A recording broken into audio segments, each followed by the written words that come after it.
अब इस चर्चा में आगे भाग लेंगे माननीय सदस्य डॉक्टर जनक राज जी।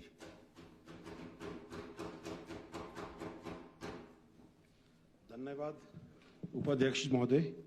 आपने मुझे मांग संख्या 9 स्वास्थ्य और परिवार कल्याण के कटौती प्रस्ताव पर अपनी बात रखने का मौका दिया। उपाध्यक्ष महोदय, जब इस बजट को देखा पढ़ा तो कुछ विषय जो मेरे ध्यान में आए उनको मैं यहाँ बताना चाहूँगा। ये बजट मुख्य तौर पर शहरों और बड़े संस्थानों पर केंद्रित है। छोटे संस्थान जैसे पीएससी, सीएससी और हार्ड एरिया, रूरल एरिया, वहाँ पर स्वास्थ्य सुविधाओं की बेहतरी के लिए कोई प्रभावी कदम इस बजट में नहीं है। जनजातीय क्षेत्रों में टेलीमेडिसिन की सुविधा सरकार के द्वारा दी जाती है, एनएचएम के द्वारा वो पोषित है। मैं माननीय स्वास्थ्य परिवार कल्याण मंत्री जी के ध्यान में लाना चाहूँगा कि 31 मार्च को उनका अनुबंध समाप्त हो रहा है और वो सेवा जनजातीय क्षेत्रों में बंद होने जा रही है। कृपया करके इसका संज्ञान भी लें। कुछ दिन पहले हमारे जिला में 102 और 108 एम्बुलेंस के पहिए रुक गए थे। कारण लोगों ने बार बार हमें संपर्क किया तो मालूम पड़ा कि एम्बुलेंस की इंश्योरेंस पेंडिंग है, उसके लिए पैसा नहीं दे रहे। फिर बहुत मुश्किल से सीएमओ से हस्तक्षेप करके उन एम्बुलेंस को चलाने के लिए प्रबंध करना पड़ा। जो काम तो हालांकि सरकार का था, परंतु जनता ने हमें चुना है तो हमारी भी ये जिम्मेवारी बनती है। मैं एक बात करना चाहूंगा कि अस्पतालों में जितना डॉक्टर इंपॉर्टेंट है ना, उतना ही सपोर्टिंग स्टाफ इंपॉर्टेंट है। यहां बात हो रही है कि हम विश्व स्तरीय स्वास्थ्य सुविधाएं हिमाचल को देंगे। विश्व स्तरीय स्वास्थ्य सुविधा का मतलब ये नहीं है कि हम कोई नई मशीन यहां ला देंगे, एडवांस टेक्नोलॉजी ला देंगे। उससे होगा क्या जब उसको चलाने वाले लोग ही वहां पर नहीं होंगे। आईजीएमसी की अगर मैं बात करूं तो 769 सैंक्शन पोस्ट हैं स्टाफ नर्सेस की, जिसके अगेंस्ट केवल 441 पद जो है वो खाली हैं। कैसे हम विश्व स्तरीय सुविधा देंगे? ये हालत आपके आईजीएमसी का है, जो स्टेट का सबसे बड़ा प्रीमियर इंस्टीट्यूट है। आज सुबह के अखबार में खबर लगी है, डीडीयू में हाल बेहाल, डीडीयू में हाल बेहाल, लाइन में खड़े रहे मरीज एक डॉक्टर के सहारे पूरी ओपीडी। जब आपके स्टेट कैपिटल में आपके जो बजट सेशन के दौरान ये 2 इंस्टीट्यूट जो आपके 4 किलोमीटर की रेडियस में आते हैं, वहां पर यह व्यवस्था है, तो भरमौर, पांगी, किन्नौर, लाहौल स्पीति वालों को तो कोई उम्मीद करनी नहीं चाहिए सरकार से। एक सुझाव भी देना चाहूंगा स्वास्थ्य मंत्री जी। मैंने अपनी सर्विसेज के दौरान देखा, बेचारी स्टाफ नर्सेज आती हैं, 8 घंटे की ड्यूटी पे आती हैं, 3 घंटे वो रजिस्टरों पे लाइनें खींचती रहती हैं। मैंडेटरी उनको 12-15 कुछ रजिस्टर्स होते हैं जो बनाने पड़ते हैं। डीएमई साहब यहां बैठे हैं, जानते होंगे। तो क्यों ना सरकार उनको बने बनाए रजिस्टर दे, जिसमें कॉलम बने। उनको बेचारियों को कभी लाल पेन से लाइन मार रही होती हैं, कभी वो स्केल ढो रही होती हैं, और जो काम पेशेंट केयर के लिए लगना है उस काम को वो कागज भरने में लगाती हैं।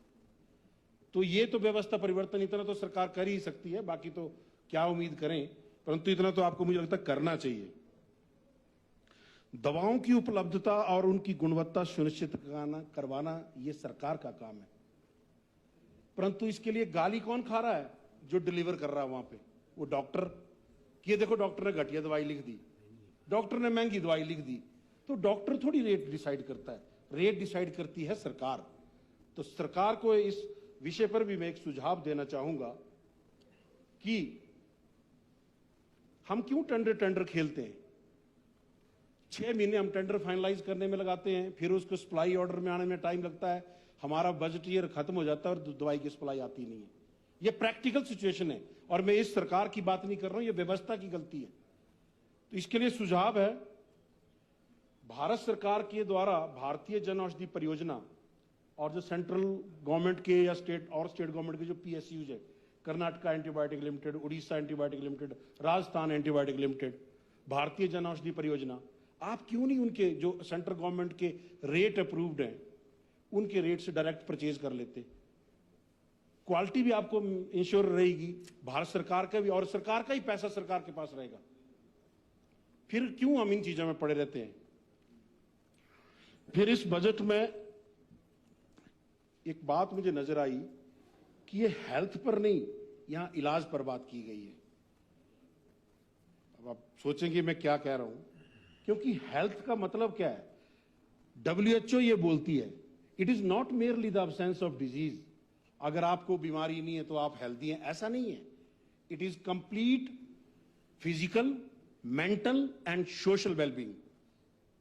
तो वो क्या है हम लोगों पे? हमने इन 3 सेगमेंट जो हेल्थ की डेफिनेशन में विश्व स्वास्थ्य संगठन ने जो लिखे हैं, उसमें हमने कितना काम किया और क्या हम कर रहे हैं, हमें ये सोचना चाहिए। क्योंकि इस बजट में मेनली ट्रीटमेंट पार्ट पे काम किया गया है, प्रिवेंटिव पे कोई ना बात कही गई है। व्यवस्था के हालात क्या हैं उपाध्यक्ष जी? मैं अपने विधानसभा क्षेत्र की बात करूं तो फीमेल हेल्थ वर्कर के सारे पद खाली हैं, मेल हेल्थ वर्कर के मैक्सिमम पद खाली हैं। एक डाटा मैं आंकड़ा आपके सामने रखूंगा। भरमौर विधानसभा में किलाड़ के अंदर 124 सैंक्शनड पोस्टें हैं पूरे हेल्थ विभाग की, जिसमें से केवल 56 भरी हैं, और उन 56 में 14 क्लास 4 हैं। मतलब इफेक्टिव काम करने वाले लोग जो हैं वो कितने हुए? से 56 में से 14 माइनस करें तो 42। उसमें कोई वास्ती जी, ये कट मोशन है। आप फिर मेरे को तीर मत लीजिए, मैं बता रहा हूं, फिर मैं कुछ ऐसी बात कह दूंगा जो पीड़ा देगी आपको बहुत ज्यादा। इसलिए शांत रहे। ये कब गवर्नमेंट कॉन्टिन्यूटी में होती है? हमने गलतियां की तो हम यहां आए, आपको इसलिए जनता ने वहां बिठाया है। आप ये ना कहें कि कब से हैं, ये आपकी जिम्मेवारी है सुनिश्चित करना। ये बीच में ना बोलिए, मैं पहले भी आपको रिक्वेस्ट कर चुका हूं कई बार। बीच में बोलेंगे तो मेरे को ट्रैक से हटाएंगे और फिर मैं उल्टा पुल्टा बोलूंगा कुछ ना कुछ जो पीड़ा देगा।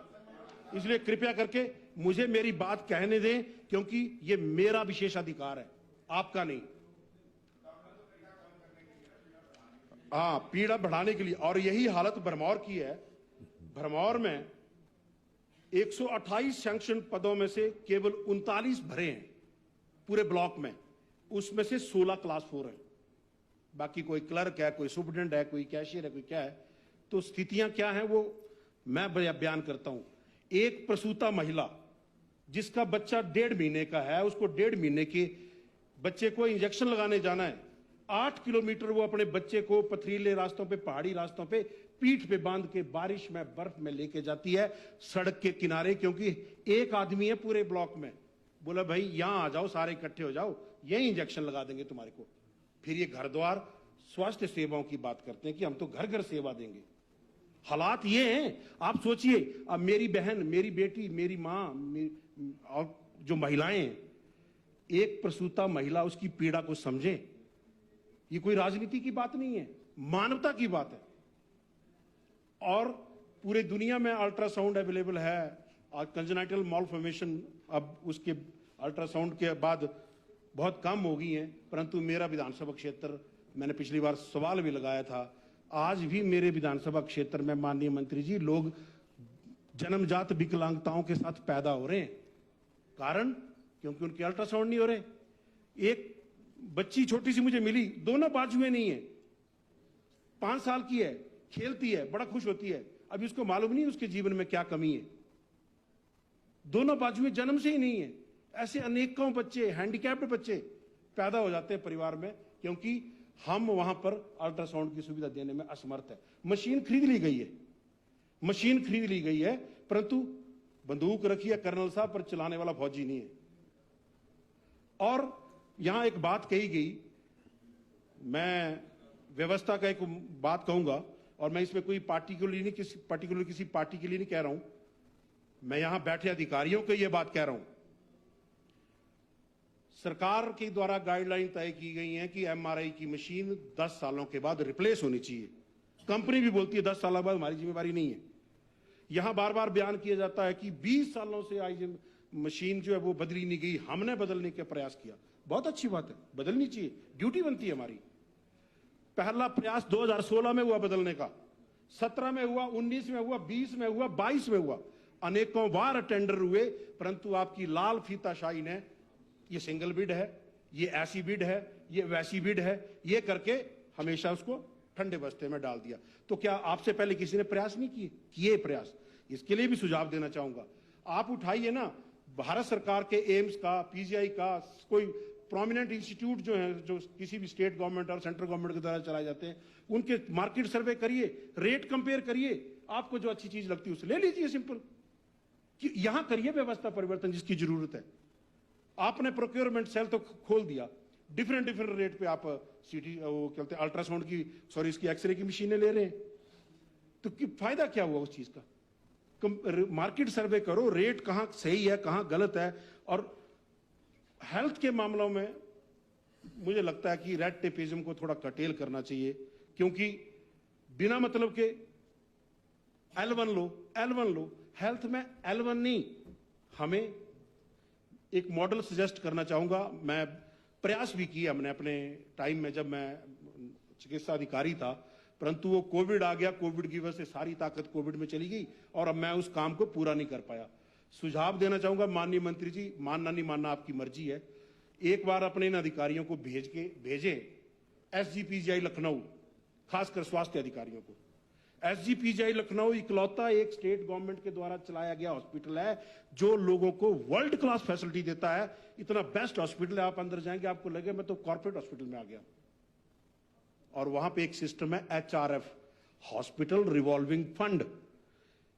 जो वैनफ्लॉन कैनुला लगाते हैं ना मरीज को, उसका प्रिंट रेट होता है 120-130 रुपया, और पड़ता पता कितने का है? 10 रुपए का, 8 रुपए का। अब दवाइयों की दुकान पे मिल रहा है वो 50 रुपए का। आप हॉस्पिटल के अंदर ही प्रोवाइड करो ना, 10 रुपए का आपको पड़ेगा, 15 रुपए का मरीज को दे दो, 5 रुपया जो बचेगा वो हॉस्पिटल को ही बचेगा। तो उस मॉडल को स्टडी करें, इनको भेजें, तब असली व्यवस्था परिवर्तन का जो नारा जो है वो, फिर मैं भी आपका साथ दूंगा कि हाँ भाई व्यवस्था परिवर्तन किया आपने। अब कुछ बातें राजनीति से ऊपर उठकर हम प्रत्येक हिमाचली को और हम सब यहां चुने हुए प्रतिनिधियों को ये आत्ममंथन करने की जरूरत है, सोचने की जरूरत है, क्या हम सही मायने में larger interest of the public को मीट आउट कर रहे हैं, नहीं कर रहे? मैं बात करना चाहूंगा रोबोटिक सर्जरी की। क्यों? क्योंकि रोबोटिक सर्जरी ठीक है, एडवांसमेंट है, वर्ल्ड क्लास फैसिलिटी है, उसमें कोई दो राय नहीं है, परंतु हमें जरूरत क्या है? मेरी थाली में रोटी नहीं है, आप बोले तू इंतजार कर मैं तेरे को पिज्जा खिलाऊंगा, ये कौन सा तरीका है?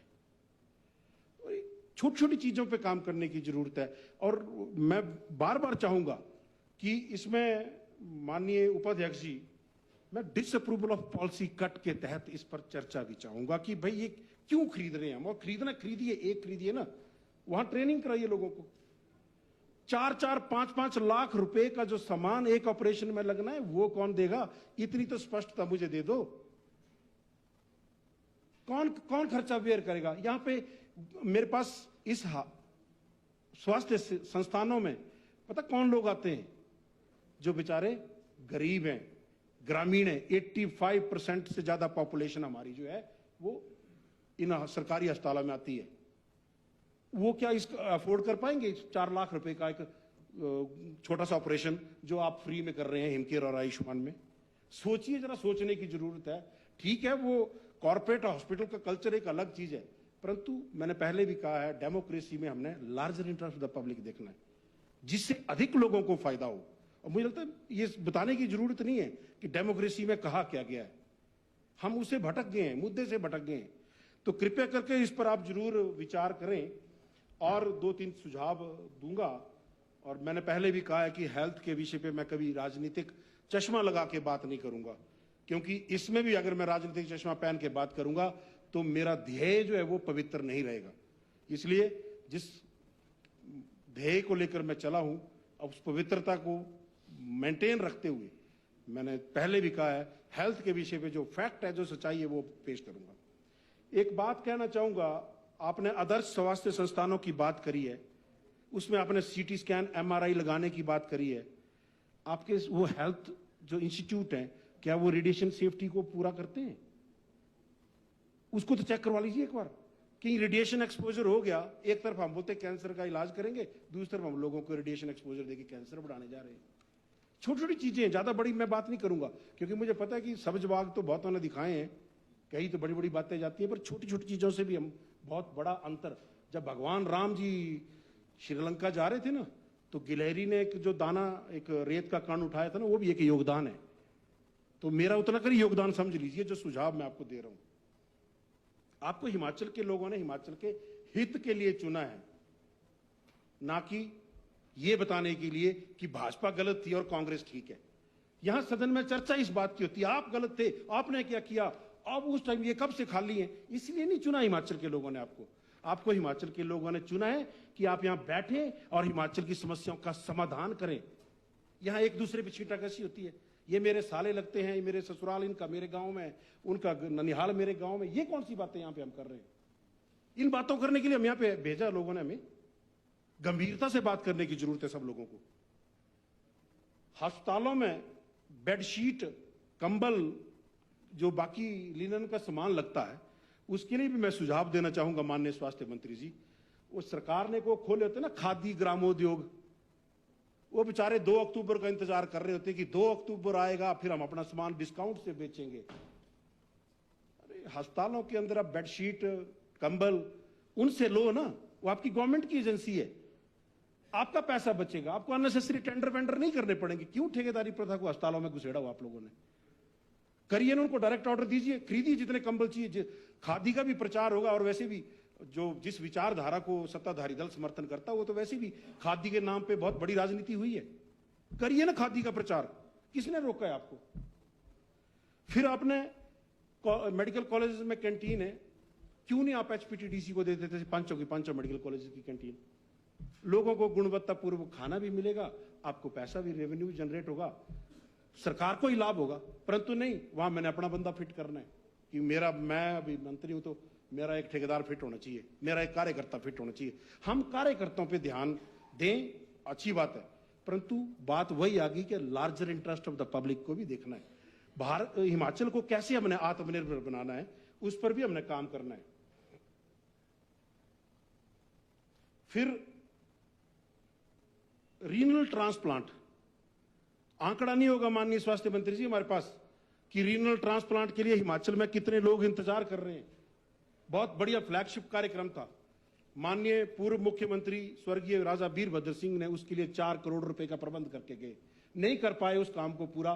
फिर माननीय मुख्यमंत्री जयराम जी ने उस वक्त ने उस रीनल ट्रांसप्लांट यूनिट बनाया, पूरा सेटअप बनाया, एम्स से डॉक्टरों की टीम लाई, इनको ट्रेन कराया, 5 ट्रांसप्लांट हुए, उसके बाद सारा ठंडे बस्ते में चला गया। अरे गरीब लोग 10-10 लाख रुपए का बाहर जाके ट्रांसप्लांट करा रहे हैं। पीजीआई ऑलरेडी 4 स्टेट 5 स्टेट के बर्डन को झेल रहा है, वहां बारी नहीं आती है।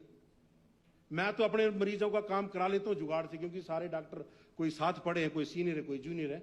बाकियों का क्या हो रहा होगा, आप सोचो जरा, बाकियों को क्या हो रहा होगा। तो कृपया करके ये कोई राजनीतिक विषय नहीं है, रीनल ट्रांसप्लांट को जिंदा करें और यहां पे लोगों को उसकी सुविधा दें। आपने नई कैथ लैब खोलने की बात करी, टांडा की कैथ लैब 10 साल पुरानी हो चुकी है, अगले कुछ महीनों में बंद होने वाली है, उसको रिजुविनेट कर दें जनाब, उसको जिंदा करें। मानिए मेरी जिम्मेवारी है। मेडिकल इंश्योरेंस पे मैं बात करना चाहूंगा। आप लगभग 190 से 200 करोड़ रुपया मेडिकल रिवर्समेंट में खर्च रहे हैं, वो बिल लंबित रहते हैं, पेंडिंग रहते हैं। अरे योजना का इंश्योरेंस का दायरा बढ़ाओ, सबको इंक्लूड कर दो, गवर्नमेंट एम्प्लॉय को भी इंक्लूड कर दो, रिटायर्ड को भी इंक्लूड कर दो। हिमाचल को एक ऐसा state of art insurance model दो जो एपीजे अब्दुल कलाम जी ने 2004 में जो यहाँ पे लेक्चर दिया, एक बार अपने अधिकारियों को बोलना उसको पढ़ लें, गूगल पे अवेलेबल है, उसमें क्या क्या गए हैं वो बात ही खत्म हो जाती है। जीआईएस में आप पैसा तो दे रहे हैं एम्प्लॉइज को इंश्योरेंस का, उसको कलेक्ट करके उतना कर पैसा थोड़ा सा आप डाल दो, पूरे हिमाचल को कैशलेस ट्रीटमेंट की सुविधा दो। फिर आपको बात करूंगा मैं, 1200 करोड़ का बोझ जायका के तहत आप स्वास्थ्य पे डालने जा रहे हैं। ये जायका कोई आपको मदद नहीं कर रहा, ये एक किस्म से लोन है आपके ऊपर। क्यों आप लोन ले रहे हैं, इसके लिए मैं आपको बेहतर सुझाव देता हूं। माननीय स्वास्थ्य परिवार कल्याण मंत्री आदरणीय नड्डा जी हमारे हिमाचल से, देश के यशस्वी प्रधानमंत्री नरेंद्र मोदी जी की फ्लैगशिप में कार्यक्रम चल रहा है, national non communicable disease programme. नाम नोट कर लीजिए, national non communicable disease programme. आप उसके तहत रिक्वेस्ट फॉर प्रपोजल भेजिए ना एनएचएम को, एनएचएम के थ्रू आपको प्रत्येक अस्पताल में CT scan MRI Modi ji free देंगे। आप नहीं देंगे तब हमें बोलिए ना कि केंद्र मदद नहीं कर रहा, आप भेजिए तो। परंतु नहीं, हमने तो अपने तरीके से करना है, क्योंकि हमने तो व्यवस्था परिवर्तन करना है। ये कुछ चीजें हैं, सुझाव हैं, मतलब अधिकारियों की ड्यूटी लगाएं। फिर एक बात मैं कहना चाहूंगा, हीमोफीलिया को लेकर मैंने पिछली बार भी इस सदन में, माननीय सदन में बात कही थी, सुझाव दिया था, परंतु वो फलीभूत नहीं हुआ। भगवान जाने क्या कारण है कि भाई मना किया गया कि इनकी बात नहीं सुननी है। प्रदेश में लगभग 150 से 200 बच्चे हैं जो हीमोफीलिया के हैं। स्पष्ट करता हूं, जो हजारों की संख्या नहीं है। और कोई किन्नौर में है, कोई सिरमौर में है, कोई कहां है। भारत सरकार नेशनल हेल्थ मिशन के तहत उनको फैक्टर 8 फ्री ऑफ कॉस्ट दे रहा है। अब चोट लगती है लाहौल स्पीति के दारचा में, हीमोफीलिक बच्चा वहां पे, और उसको अब हीमोफीलिया का वो इंजेक्शन लगवाने के लिए शिमला आना पड़ता है, और तब तक उसका घुटना सूज के इतना बड़ा हो जाता है। हम क्यों नहीं सीएमओ के लेवल पर व्यवस्था कर दें कि वहीं रखो यार, जो भी कुछ करना तो है नहीं उसमें, वो इंडिकेट डायग्नोज बीमारी है, उसमें केवल अपने इंजेक्शन लगाना है। छोटी सी बात सर ज्यादा नहीं बोलूंगा अब, क्योंकि एक बात यहां बार बार कही जाती है कि हमारा जीएसटी कंपनसेशन बंद कर दिया, हमारी आरडीजी ग्रांट बंद कर दी। ये क्यों आप भ्रामक प्रचार कर रहे हैं? ये 1 जुलाई 2017 को जब जीएसटी लागू किया गया था ना, तो ये तय जो किया गया था कि आरडीजी आपकी ऐसे ऐसे चलेगी और आपका जीएसटी कंपनसेशन ऐसे ऐसे मिलेगा। क्या उस वक्त पूर्वानुमान था मोदी जी को कि 22 में हिमाचल में कांग्रेस की सरकार बननी है और सुक्खू जी मुख्यमंत्री बनने वाले हैं, मैंने इन पे कट लगाना है? अगर उनकी जगह जयराम जी भी होते तो भी ये कट लगता, क्योंकि ये पूरे देश के लिए तय किया गया है, ना कि केवल हिमाचल के लिए। तो भ्रामक प्रचार न कहें। और अब लास्ट बात मैं कहूंगा, छोटी सी, आत्मनिर्भर हिमाचल हो ना हो, आत्मनिर्भर हिमाचल हो ना हो, परंतु आपने हिमाचलियों को जरूर आत्मनिर्भर बना दिया है। ना उनको हम अस्पतालों में इलाज दे रहे, ना उनको हम नौकरी दे रहे, ना उनकी हम सड़कें ठीक कर रहे, ना हम पीने का पानी दे रहे, हमने वर्दियां बंद की, सब कुछ कर दिया। अपने हाल पे जैसे हो वैसे जियो। ये किया अपने असली हिमाचल को आत्मनिर्भर जो आप बनाने जा रहे हैं ना। अब छोटी सी लास्ट बात कह के प्रणाम करता हूं आपको, आपने मुझे बोलने का समय दिया अनइंटरप्टेड, इसके लिए मैं आभारी हूं आपका। ना जनता ने मांगी थी खैरात, ना ही चाहा था आपसे कोई उपकार। ना जनता ने मांगी थी खैरात, ना ही चाहा था कोई उपकार। सत्ता के लोभ में बहकाया था आपने, सत्ता के लोभ में बहकाया था आपने, अब तो पूरा कर दो सरकार। बहुत बहुत धन्यवाद, आपने मुझे बोलने का मौका दिया।